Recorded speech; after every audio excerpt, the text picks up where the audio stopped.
Dedicated servers are not going to be a thing. I can already tell you that. And dedicated servers is a buzzword and makes no sense for a game like GTA Online. If you think that I'm talking shit about that and you think that dedicated servers are the end all and be all, educate yourself. Dedicated servers don't make any sense for a game like GTA Online. Dedicated servers is something that makes sense for a game like Call of Duty or Battlefield or something where there's singular matches and stuff like going on. But a game like GTA Online doesn't. A proper anti-cheat can be made without dedicated servers. Yeah, 100% can. But even if you have dedicated servers, you're still going to have issues with cheaters.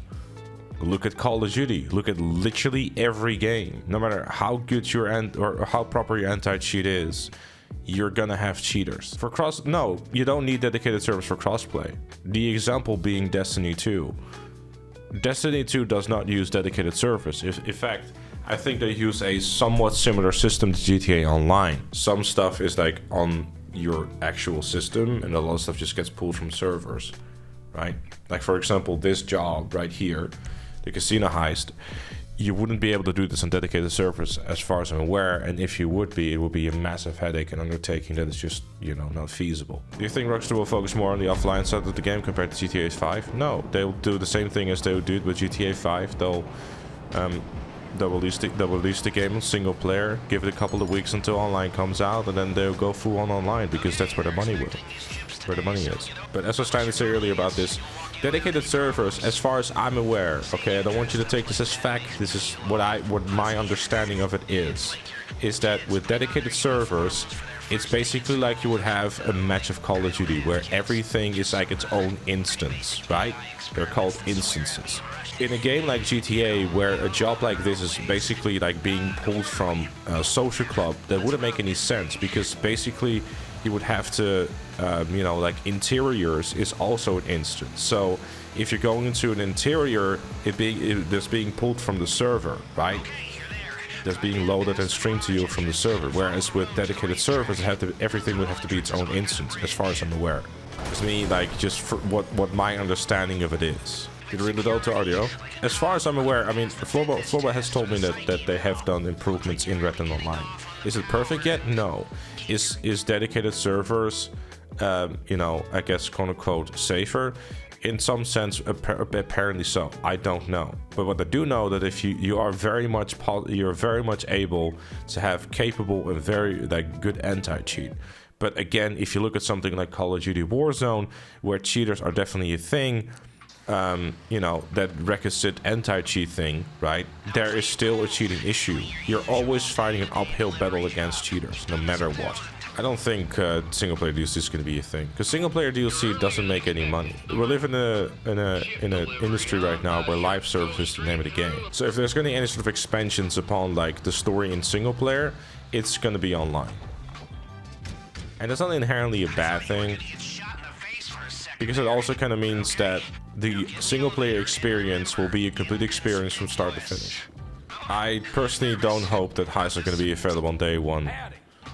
Because if you're gonna have heists on day one, it's gonna immediately like kind of eliminate any sort of fun you could have for the rest of the game. Do you think they'll go 100% solo? I have my fears that they will be very much catering towards solo players, and I generally hope that they don't. I made videos on this before, and I know that the opinion is far from popular, but I feel that if you're gonna make and build a game where everything has to be soloable, you limit yourself in so many ways. To give a small example, the casino heist that we're doing right now, can you imagine what it'd be like if this would be soloable? It's such a different vibe. It's so much more less interesting things you can do, right? Because like there would be no way you'd be able to rob the entire vault of this thing by yourself. Story-wise, it wouldn't make any fucking sense. Yeah, heist would also ruin the economy day one. Like, it's like you want to have single player, you want to have like multiplayer games to be a cooperative experience. I understand, and I want to stress this before everyone starts shouting at me again. I understand that there is content that has to be soloable, but there is content out there that should not be done solo. Heist is definitely one of those things.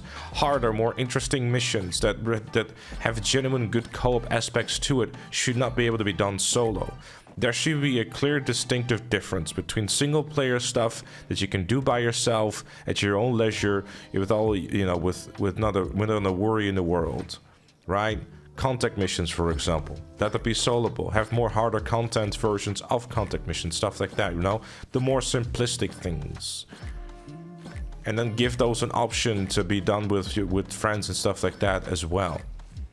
But stuff that is considered like the quote-unquote endgame content, the stuff that I guess makes the most, oh, not necessarily makes the most amount of money, because I mean Clock and Bell Farm Raid exists, for example, but there should just really just be, you know, a clear distinction between single player and multiplayer content. There should be both. I bring up Destiny 2 a lot. I do that because they do it in a good way, right? To give an example, like Phoenix is bringing up dungeons. Dungeons in Destiny 2 is an experience that is kind of like made for 3 players, but is also doable solo, but is significantly more difficult when done solo. I personally wouldn't mind that, right? If an experience is something that is designed for co-op, but is doable solo, right? Well, it's designed to be able to be done solo, but it's still interesting enough, right? Then if you're gonna do something solo, I think that the content when done solo should be more difficult and or more challenging, because then you have the ability of doing it solo, and when you do it solo, you will also be able to get a higher, you know, seek a higher challenge if those people are out there like myself who kind of like being challenged in such a way, right? But I understand that I am very different from like literally everyone else, because I personally enjoy the feeling of a challenge. Something like the Casino Heist we're playing now, right, is totally cool, you know, it's a nice experience, but I don't really like feel like, okay, I have to really pay attention, because I'm not really. But then again, I've done this a gazillion times. But even, again, giving an example of Destiny again, I would not be able to do that when I'm playing Destiny 2, right? When I'm doing a solo dungeon. It wouldn't be as brain dead. But again, I also understand the fact that I sometimes am probably looking for more in a GTA Online than it is going to offer me, basically. And that's okay. Don't be an idiot. Oh, they don't even... Okay, cool. But you have the shit people will try over and over again until they get it solo.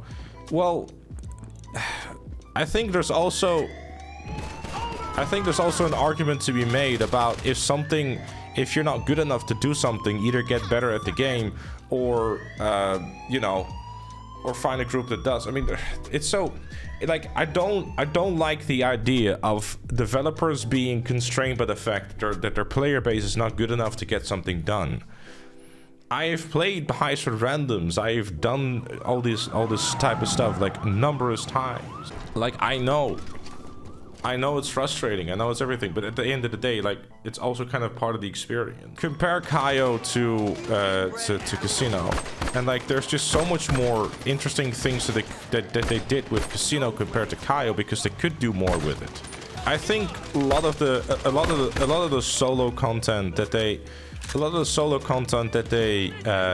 did in GTA Online, like later down the line, they make a lot more stuff soloable. I think it's just simply the fact that the game basically, I guess, in a way allowed for it, and the player base just became more and more sick of, like, you know, I guess the griefing aspect of the game. And in many senses, that's never been a bad thing. Like, it's a very difficult balance, because there's no pleasing either side, right?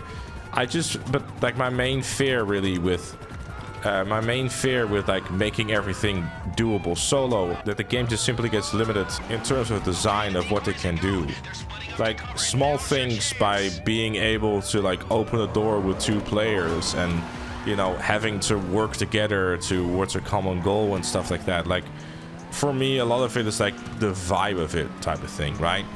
It doesn't have the same kind of feeling as doing it by yourself. Like, if you're doing it by yourself, it's a completely different vibe. I feel the developers should build toward average to above average players, and I'm always with there's still a problem with that. Yeah, no, but I mean, like, if you make content brain dead and like, you know, non-challenging, then no one will be motivated to become better at the game and will not get better at the game. Thus, you'll never be able to basically make content more difficult and or more interesting, right?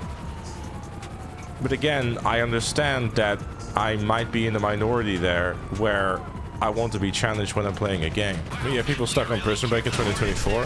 Yeah, I mean, look, sure. And I think like, so I think there's also one thing that is important to raise as well. Like, there are solo players out there who, you know, have like a social anxiety or like, you know, anything of that nature. And when I say anything of that nature, I don't mean that I'm mocking it. I very much respect it and understand it. Shouldn't there also be a point made of like, there are certain content out there that you're not able to be, you know, not able to do? It's a double-edged sword where both sides of the coin have an argument. And I don't think there's really like an argument that will win. I'm gonna compare it a bit to WoW again. How about doing a mission difficulties? Significantly less challenge for significantly less payout that everyone can access, and higher difficulty for pre-made groups. Yeah, no, 100%. I mean, I think a lot of it just really just boils down to that if you want to have your player base do stuff solo, then allow them to do stuff solo. But if you want to actively engage and have everyone basically like play the multiplayer game together, and as a player base, I guess, grow and become better at the game so you can make more challenging and more interesting content, then you should always encourage people to play together. I don't like the idea personally, and I fear the idea personally as well, that if GTA 6 is going to heavily focus on making everything doable solo, it's going to hinder the game. And I understand that there's folks out there that after a day of work, they just want to go launch up their console, play some GTA 6 online, and just be left the fuck alone. And that's cool. And there should definitely be plenty of content for those folks who want to engage in that type of thing. The very large majority of heists that I play in Heists at Randoms that doesn't make the cut to the Heists at Random series go fine. And I think that if you have one, maybe two competent players in your team, it goes a long way. But I don't think that you're going to have I don't think you're going to like become better at the game if you're always use the same strategy, use the same everything, right? Challenges like I did, for example, the Floorball Makes Me. It basically challenges me in a way where I have to use my game knowledge. And a lot of times, a challenge like Doomsday Heist, I don't think we'll ever see in GTA Online again, because there's too many players out there who don't want to deal with the randoms and the difficulty of that, which is a shame, but it's understandable. And GTA definitely is one of those games that are something for everyone. And I think that it's a very daunting task for developers to try to figure it out, how exactly they'll tackle that. There should be something like easy mode. Yeah, there is. But I think, like, you know, they already do something in GTA Online with that, like, easy mode, and you get paid less for it. There is a relatively distinct difference between easy, normal, and hard. But maybe, like, the easier mode should be, like, be done solo, or, I don't know. Something should be done, basically, that the game, that being GTA 6 Online, will not be turning into a full-fledged single-player experience, and it should focus on trying to make meaningful and interesting co-op experiences, PvP experience, etc. Because if they don't, then they'll limit the game from the start, and that will be a massive shame. But that's just my 2 cents, and I think that's a hill that I'll probably continue to fight and die on. Because every time that I mention that I think that single player game, the GTA Online shouldn't be a single player game, and people, hearing my arguments for, hey, so this is a multiplayer game, there should be an encouragement for you to play the multiplayer game and not sit by yourself in an invite-only session all the time. And yes, I do that myself too. But I think that even though, like, and this is my personal opinion, but like moments like in free roam and stuff like that, where you do get chased down, and like, I guess irritations as well as like highlights, you don't really get those type of things in an invite-only session. I feel that you kind of miss out in a way, right? I'm not saying that you should like always do your heist and and all this sort of preps and stuff in a public session, because let's be honest, quite foolish. Not very clever to do, because you're just going to end up just probably very much regretting that. Like Suffering is pointing out, no actions during sales killed the game. There's no competition. Yeah, 100%. Like, I personally prefer selling in public sessions because I like that thrill of being chased down. And I get rewarded for it too, with a 2% for every player that that attacks me or doesn't attack me. And that's something like that I feel is a good encouragement for players to sell in a public lobby. But even that, for some players, doesn't, what's the word I'm looking for? Encourage them enough to go and do it. And that's fine, But I think that the best way to go about it is something like a high demand cash bonus, right?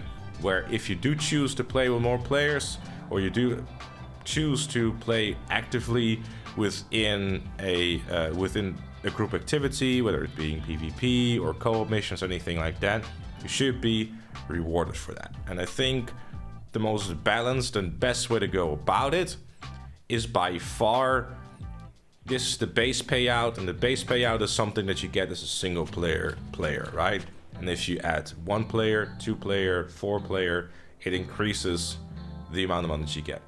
Coincidentally enough, I guess with playing with more players, the content will also probably get easier and quicker, but I guess that's a different discussion. You're saying being chased down by a missile spamming vehicle while a delivery truck is thrilling now. How often does it happen? And I know that in my case, right, I'll be the first one to admit, I don't play this game every single day.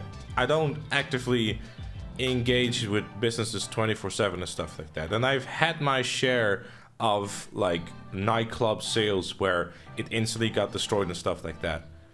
But when I go into a public session, I know that there's something that's a possibility, and I just go, it is what it is. Because at that point, I chose to take the risk, and it was going to be worth the risk if I ended up being successful. Main problem is multiplayer is designed to be solo. You don't get shit for helping others with their business. It's a waste of time. Yeah, no, there's definitely a huge design flaw. You can have dozens of sessions without no one attacking you, but it just takes one person to fuck you up for your sale. Yeah, and there's definitely an argument to be made that is something that you should be able to invest into to protect yourself from that happening, right? And that's inherently a design flaw, because there's also a lot of inconsistencies where some vehicles can be blown up with just a missile or two, and others cannot be locked onto, will take 20 rockets to take down, etc, etc, etc. Yeah, there's also a close app, but we're just solely talking about, balance. Okay, look, again, GTA Online in many ways is a lost cause, right? And yes, the solo sale timer being higher is nice. But yeah, definitely would have helped if Rockstar would have just made more meaningful changes. That's right actually, Tega, yeah. It is a lot better in RDO. Because you get like because like in RDO, I believe, with Trader, you get like a bunch of Trader XP, I believe, as well for the role. So like it kind of encourages you to help others.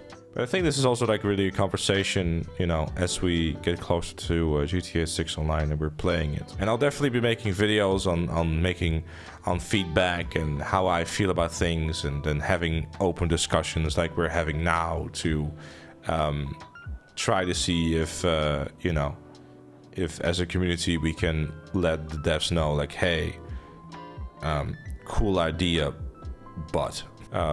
I think I've been stuck in this clouds for like the past, 3 minutes? That's something they should definitely fix too. Or else I'm going back to invite-only sessions.